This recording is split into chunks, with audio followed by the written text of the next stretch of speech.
Hello everybody, welcome back once again. We're playing Baldur's Gate 3, going through the Dark Urge playthrough here and trying to get maximum experience.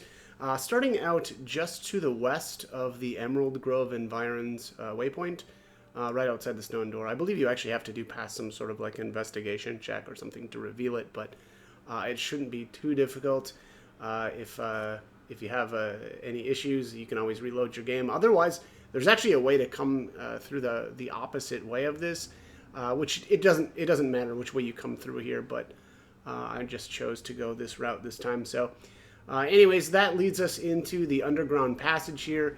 There is going to be a little bit of experience here because we're going to end up fighting some goblins. There actually is a statue there that you have to deactivate this little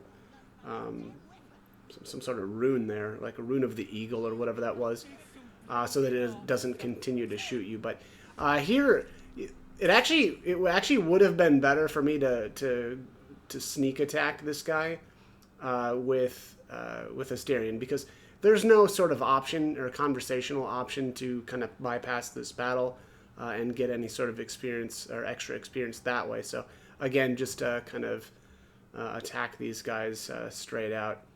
And then afterwards, though, you'll want to steal from Findle. Just use hide with Asterion, or your main character, I suppose, if you've been kind of doing some thievery with him. And then steal what is this thing called? The Key of the Ancients. It's not that great, but it's nature +1, so it can help you out with some of your checks. Might as well have that equipped, and this early on in the game, we can use every little bit of equipment that we can get. I did send that to my main character and equipped it there. I don't really think it matters who's got it, though, as long as it's somebody that you're actually using, right? But at that point, you can heal him, using really any way that you want. I'm going to just use Healing Word here because that's a more difficult to use spell, since, you have to be right up next to the person to use it. Otherwise, I think you can throw like a healing potion next to him. Don't hit him directly with it, because I think that'll actually kill him. But that gets him up off the ground. He actually heals himself to full right away, which is a little bit annoying, but I guess a little bit annoying for what I want to do, which is I want to knock him out right after this and get the experience.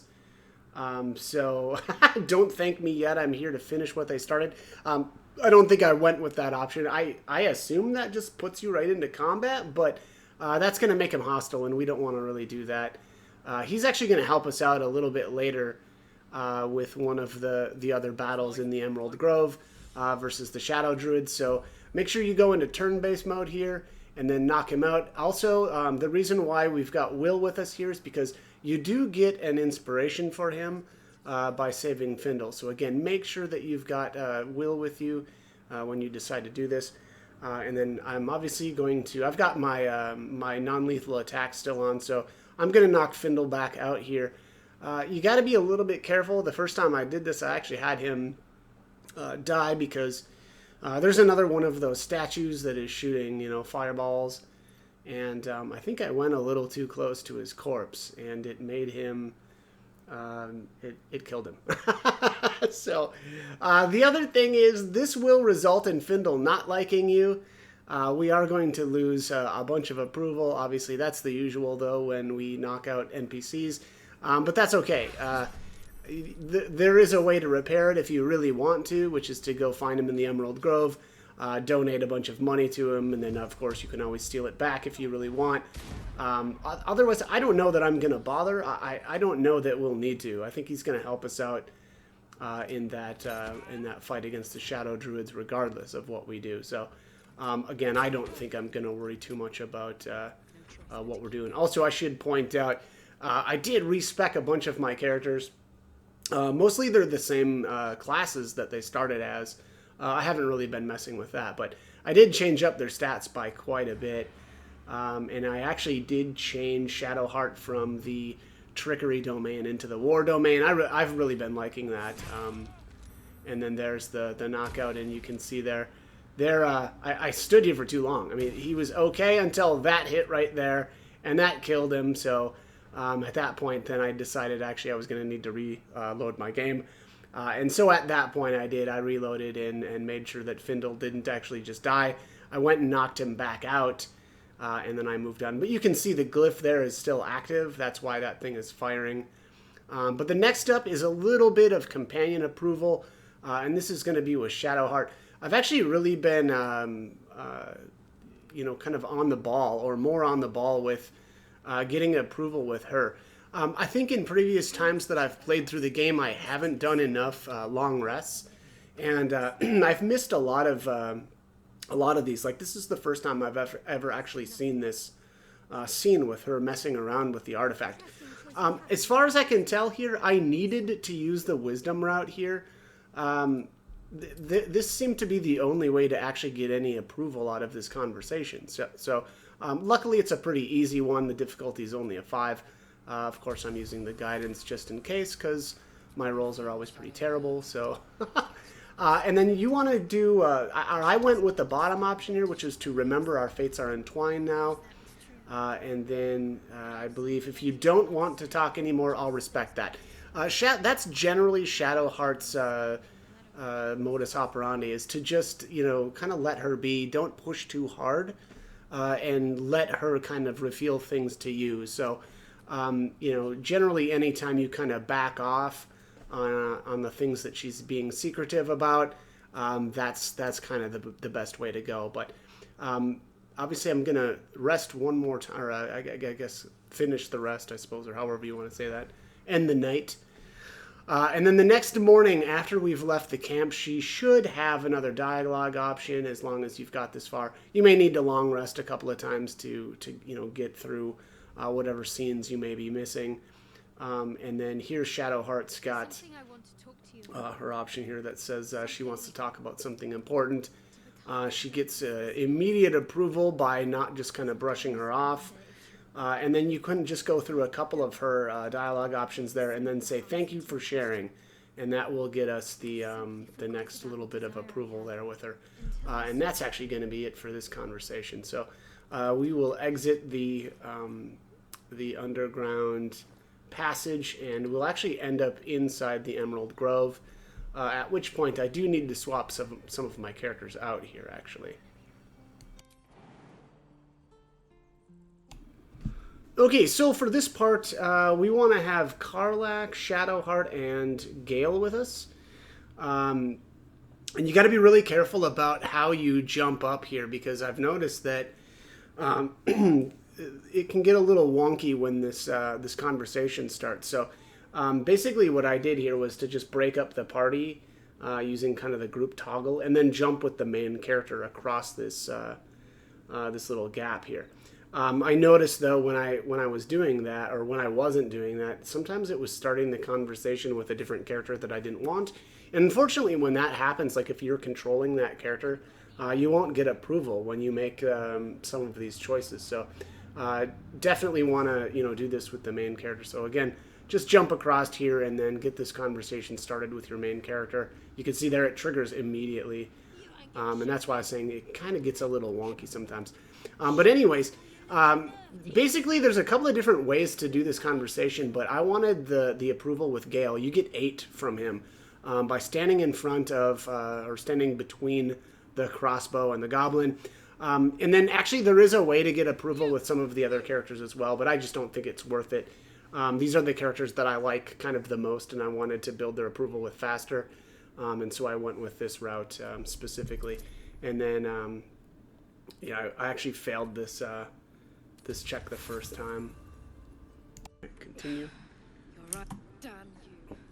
Why do you care if a goblin lives or dies? Alright, so if she dies, she'll take everything she knows to the grave. Or, actually, I'm going to go with, because vengeance eats people. I'm not sure if you'll get the approval with option 2, but I know for sure we'll get the approval with option 4. You better be right. It's alright, There it is. So, and I also should say, so Arca, there actually was a conversation to get a little bit of approval with Gale, Lae'zel, Shadowheart, and I think maybe Karlach as well. Basically, as you enter the Emerald Grove for the first time after you've done that battle with the goblins, she'll be up top on the ramparts.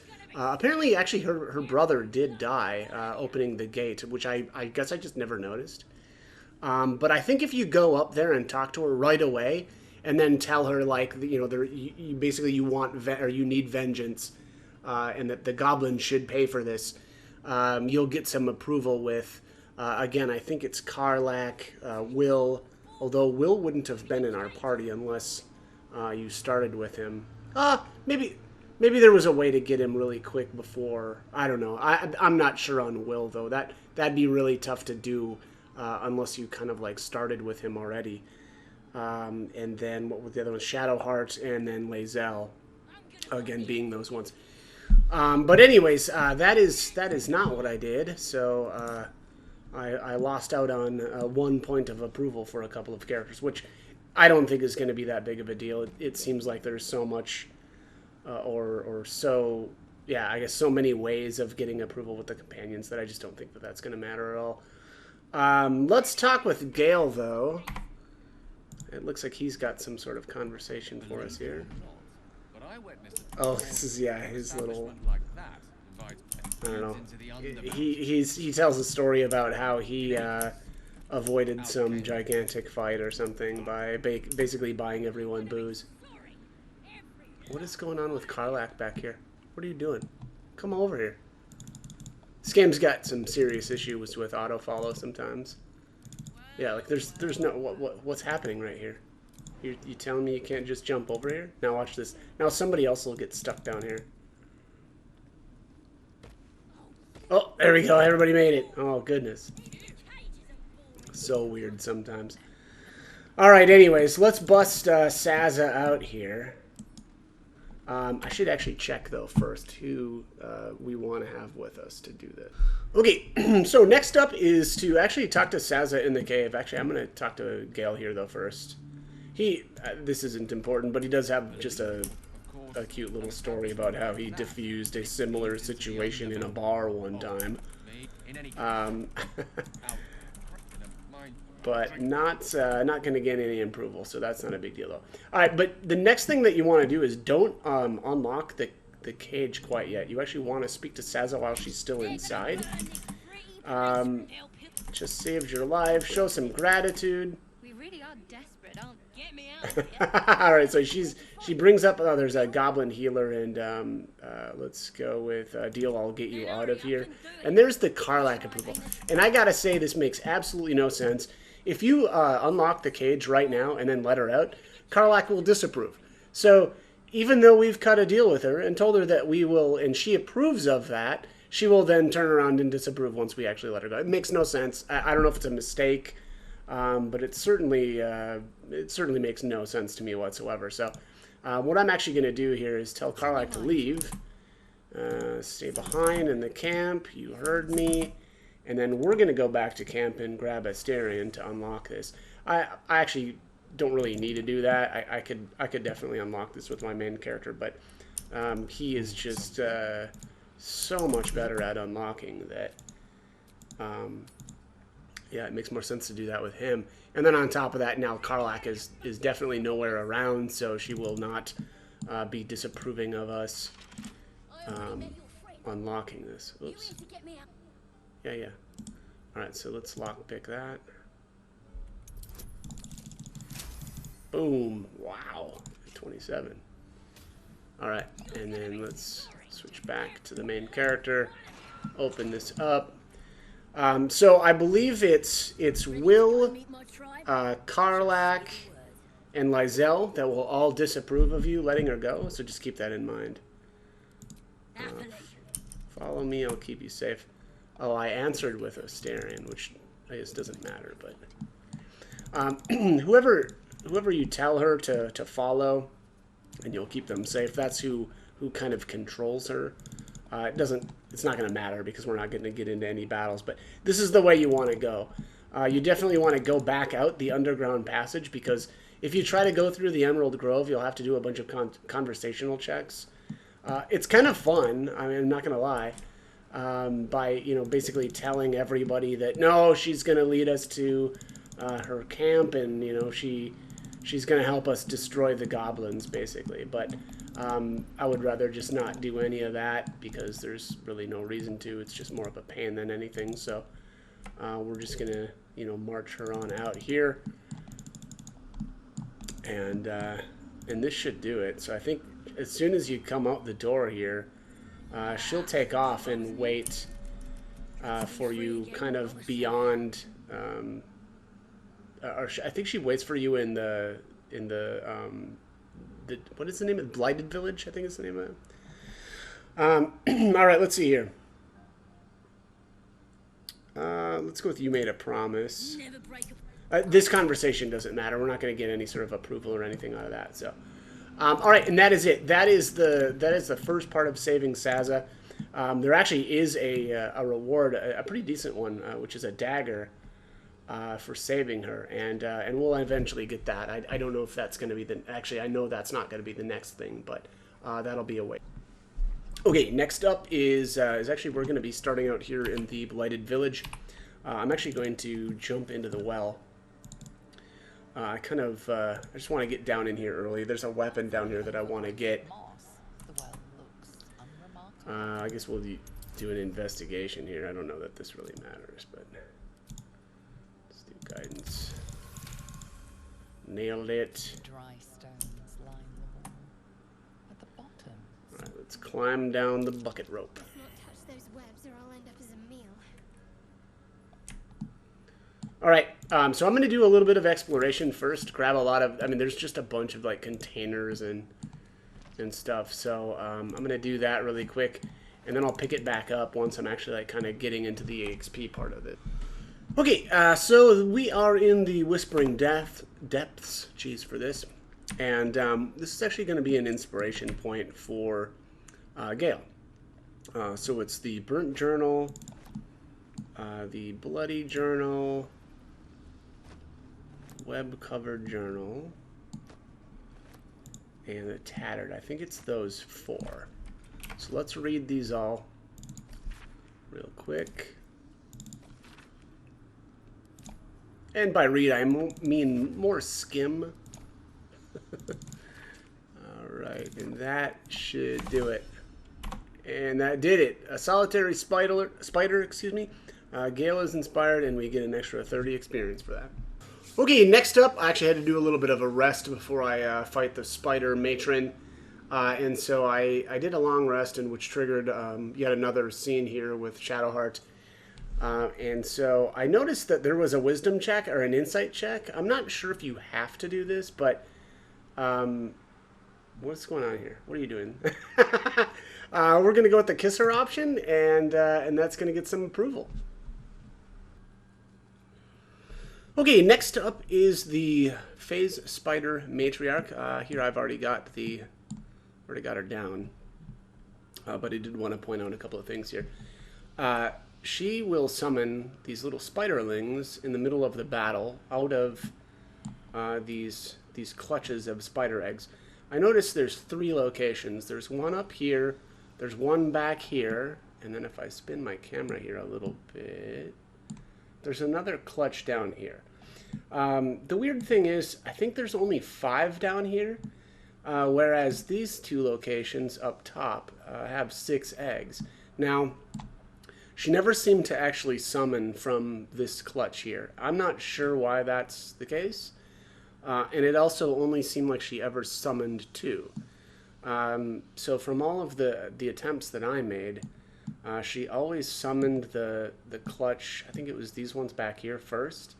And then she would warp down to the bottom and summon or do the Matriarch's call on the clutch down below. The annoying thing for me was that I noticed, again, with only 5 down below and then the other 2 being 6, we would have potentially been able to get a little bit more experience had she summoned from the exclusively from the clutches up top. I mean, it would have been really nice if she would have summoned from all 3, but she would only ever summon 2 or make 2 of the clutches active, which meant I only was able to kill 11 spiders, whereas, again, it's kind of a shame. If she had summoned from these 2 up top, there would have been a potential of 12, excuse me. I am curious if anybody else has had any different experience, but I could only get her to, again, summon from the clutch of eggs there and then from down below. So, again, a total of 11 spiderlings summoned at 3.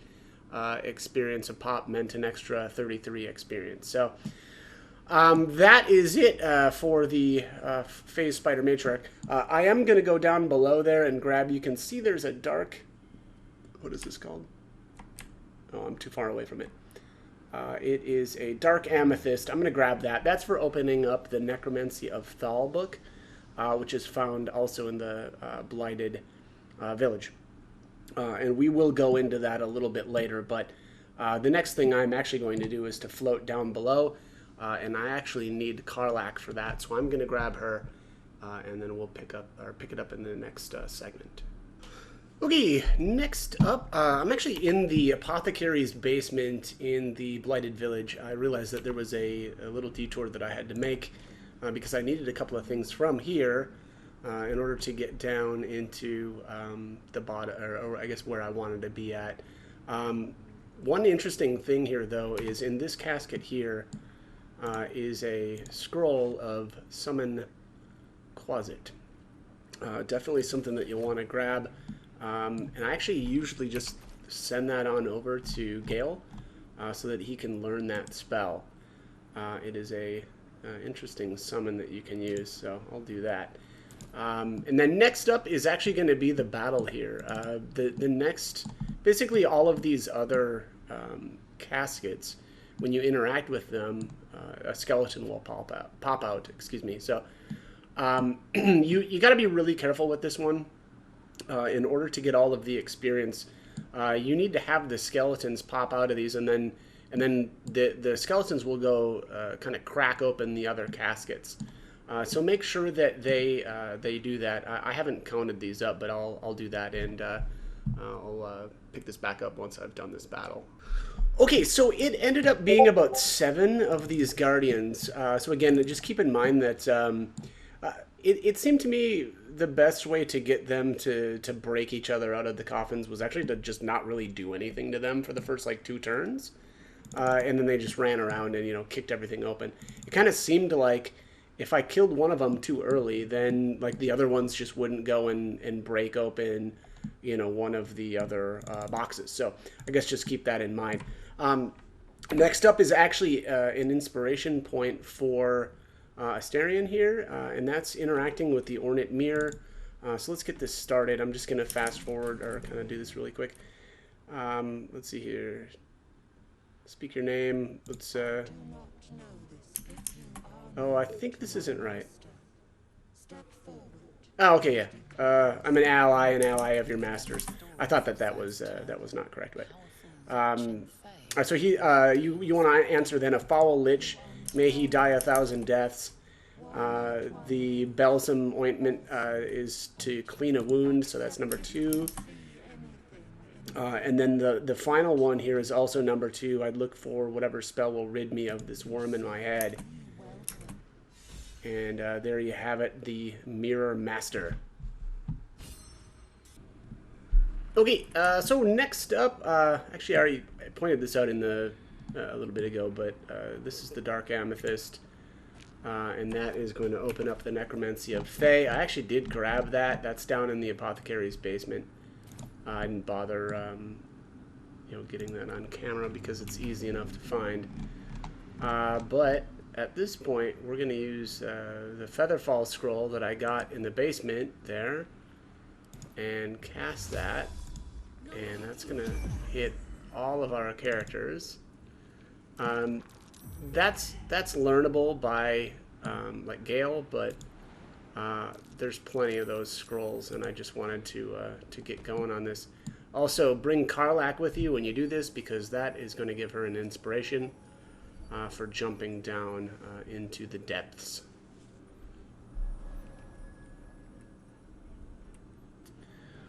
There's going to be a couple of Minotaurs. I don't know why I didn't just skip this cutscene. I've seen it a billion times. I don't care what they say about the Underdark.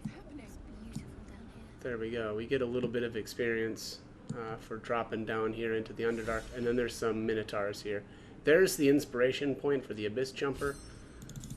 These Minotaurs are, easy enough. There's nothing, special about these in terms of experience. Although there is one more Minotaur that I will be pointing out here right after. Okay, so next up, and I did the obviously did the little Minotaur battle there with the pair of them.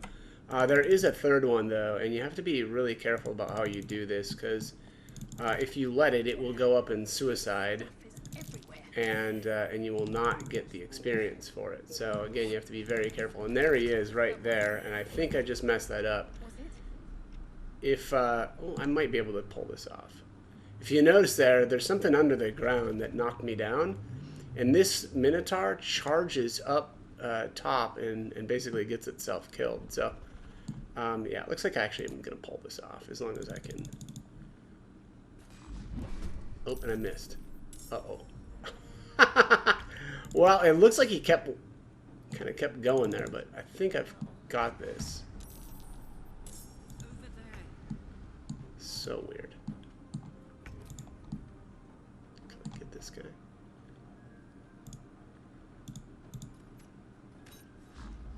Uh-oh. Well, hopefully he'll still attack me even though I'm missing. Kind of wild that I've missed. Is that 3 times in a row? There we go. All right. Well, that should get him annoyed enough to attack me, but it doesn't help that I'm. Yeah, I got a low ground distance. Yeah, wow, really having some trouble connecting here.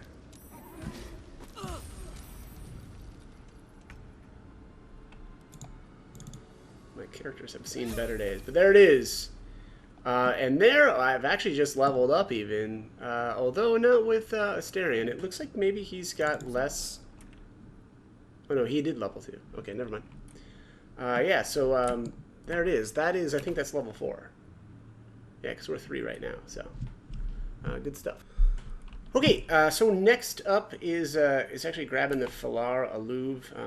We're also going to get a point of inspiration out of this, but here we are in the Underdark. Man, this map is, because I haven't revealed much, is pretty bad. But we're just outside the Selûnite outpost, so should be pretty easy to find. But let's interact with this and make sure that you've got Shadowheart with you, because she's the one that's going to get the inspiration point. And you have to do this in the correct way. You have to go with the religion option. Oh boy, yeah, that's going to be a tough one for me to pass, too. Let's do the guidance, and I'm going to add the fox's cunning to this, too. Oh, alright, got it. Easy enough. Alright. So let's shed a few drops of blood onto the stone. Don't try to pull it out using strength because you won't get the inspiration point. And there it is. The last rites of the Dark Dancer, as well as the sword itself, which I'm probably going to be using for a little while. I'm going to mess around with dual wielding for a little bit, but pretty decent weapon. Longsword. It's actually got the finesse quality to it, so if your dexterity is really high, you can use your dexterity modifier instead of your strength for this sword as well. So again, very, very good sword. Alright, next up is actually going to be a little bit of companion approval with Gale. I think this is kind of the conversation on whether or not you want to romance him, or at least it kind of like starts out that way. So we're just going to go with pretty. Is everything alright? I was just practicing an incantation. I think I'm going to go with this insight option. These actually seemed really easy if I remember correctly. So we'll use guidance here. Just barely got it. Is all magic. Let's see here. Didn't realize the depth of your devotion. Let's see. Would you like to experience this? Say yes, I would. Now you. There's the approval, or the first at least of the approval. It seemed to me like the Arcana for me was actually pretty easy to hit. I'm not sure if. Yeah, it's only a 5, so that's pretty easy. Let's save right before I do that. Okay, so there's the first success there. And then we'll do Arcana again. And I think this is going to, yeah, it's still going to be a 5. And we get that pretty easy. Very good. Now, Alright. picture in your mind the concept. I think I went with nature the last time, but Sure that as you doesn't... can. I don't think that's actually that good for me. Maybe it is.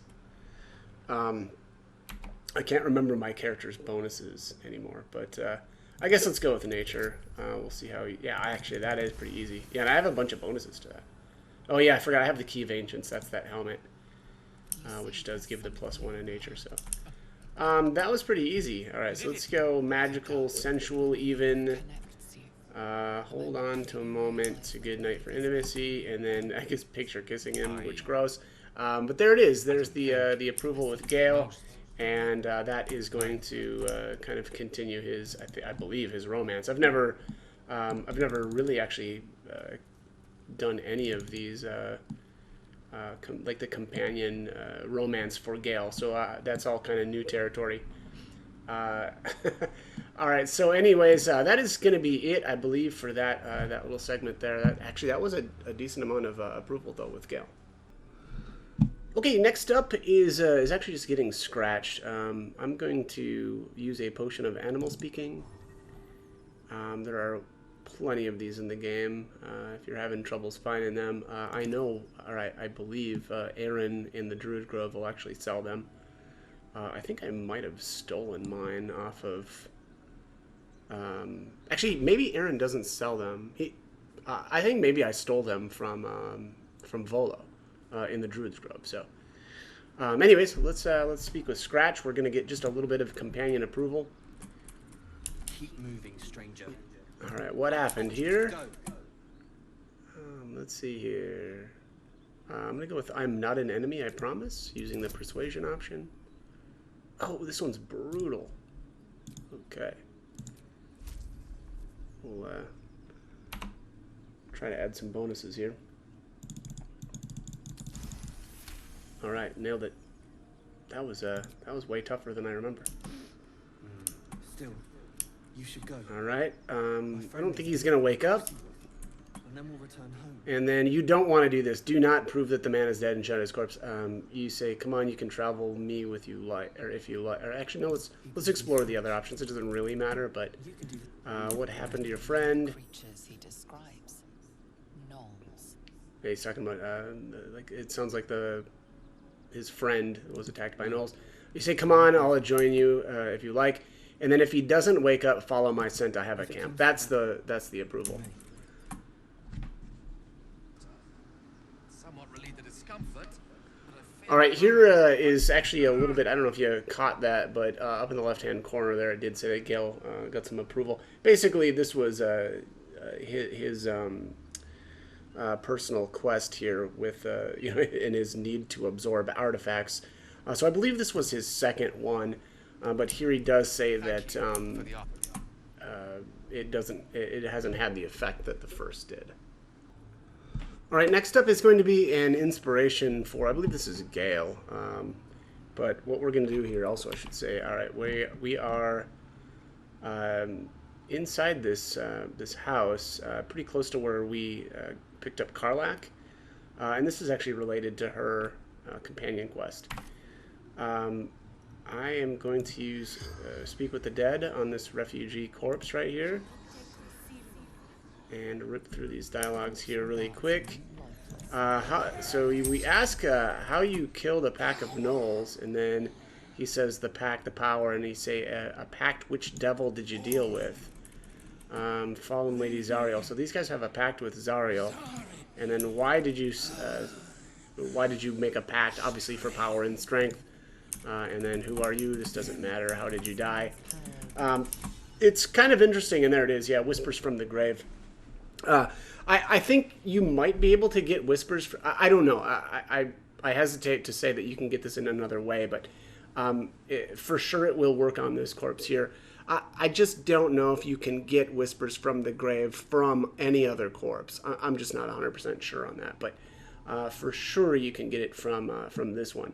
Now, in the next room is Anders, and that's the one that basically, or the paladin that's after Karlak. Now, my understanding is the game in some previous iteration of the game, there was a way to get another inspiration, and I believe for Shadowheart or basically the Acolyte background. But I don't believe that that's obtainable anymore.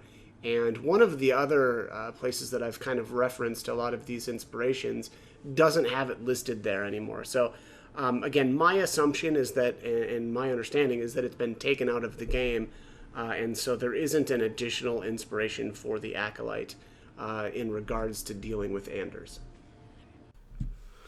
Okay, so last thing is just a little bit of approval with Karlach. This is basically right after the Anders fight, and if you answer that she looks hot, she will like that. Go figure. And then after you've spoken with her, you'll want to loot the Sword of Justice off of Anders. Not difficult to do. That fight can be a little challenging, but also the Sword of Justice does have that Tears Protection abjuration spell on it. It's very similar to the Cleric's Shield of, I think it's Shield of Faith. Let me check here. Yeah, Shield of Faith. The difference, though, is that has a Charisma save on it instead of a Wisdom save, so definitely good for Paladins. But that's going to be it for this one. As always, hope the guide was helpful, and thanks for watching.